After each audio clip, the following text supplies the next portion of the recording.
My name is Lori, and I am a roommate for Phyllis in Portland. I receive a stipend and a place to lay my head at night, to be there while Phyllis is sleeping. She's unable to get up out by herself, and so I help her up in the nighttime as needed, and for anything unexpected that she couldn't help herself, I'm there to be that support that she needs. She is confined to a wheelchair, and without help she is unable to live a life that everyone else is able to live.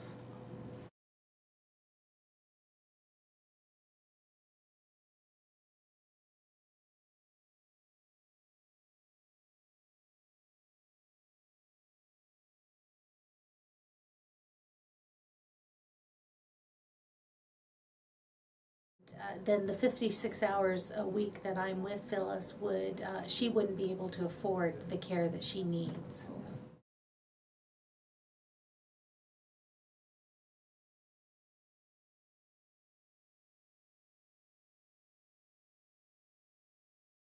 My name's Linda. Yes, and I'm able to live on my own because I have a roommate. My name is Melody, and I've been living with Linda for 3.5 years as her live-in roommate. If there were a fire in the apartment, any kind of an emergency, I'm here to get her back into the chair, get her outside to safety.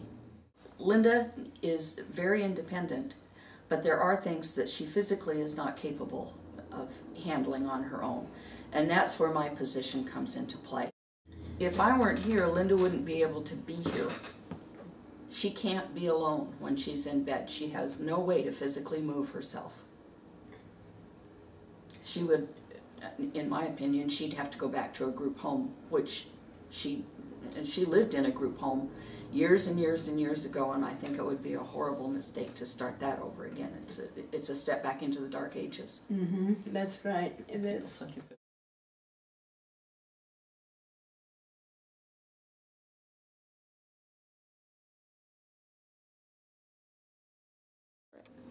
I'm really concerned for Linda because if she has to leave this apartment, she leaves resources here that she's spent 12 years building up. She knows people in this apartment complex, she knows the owners, she knows the management, she knows the maintenance crew.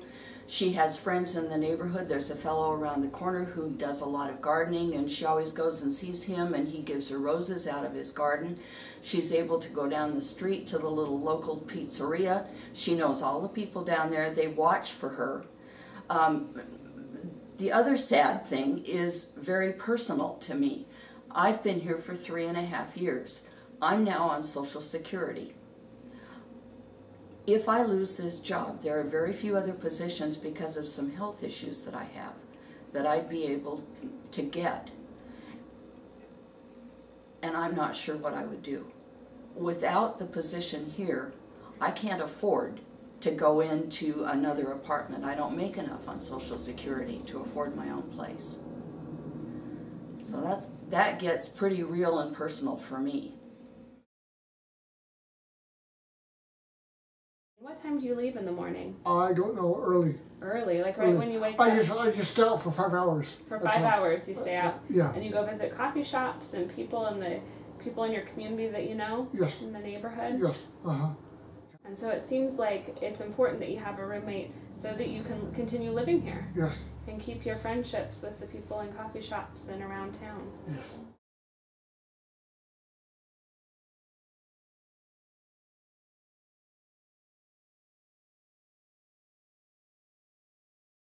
It completely changes his life to have supports that are entirely invisible to him, at least. And if he was in a group home or something like that, he would not, there would be absolutely no way to create that environment for him. And then what would happen, do you think? I think that things would go back to the way that they were before, when he was going from home to home. When they were trying desperately to like find a place to put him, you know, and he was having all these problems, getting in trouble and doing things you shouldn't do to try to act out and express his frustration. Yeah. Yes, and then I think back then, Joe Wykowski was like, we can help this guy, so we can make life better. And so we did. But if this particular model of care disappears, then people like Doug, who benefit from it so greatly, are not going to be able to access it anymore.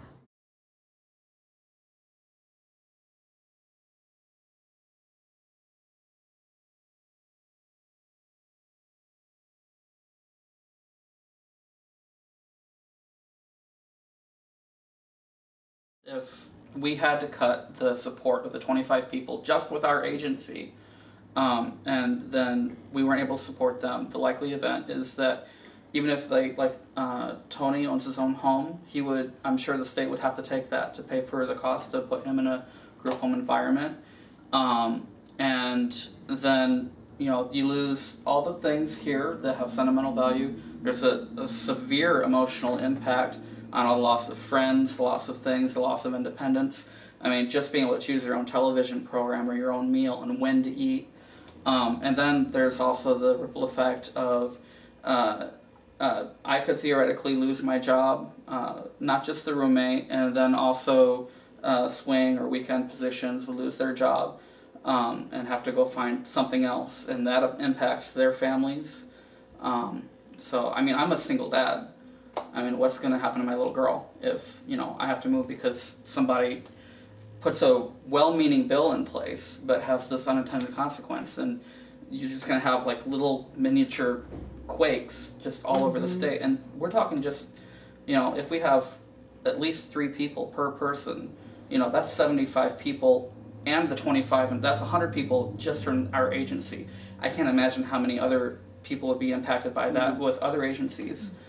And that's just, you know, that's beyond just the emotional and independence affected by, you know, people who need that support.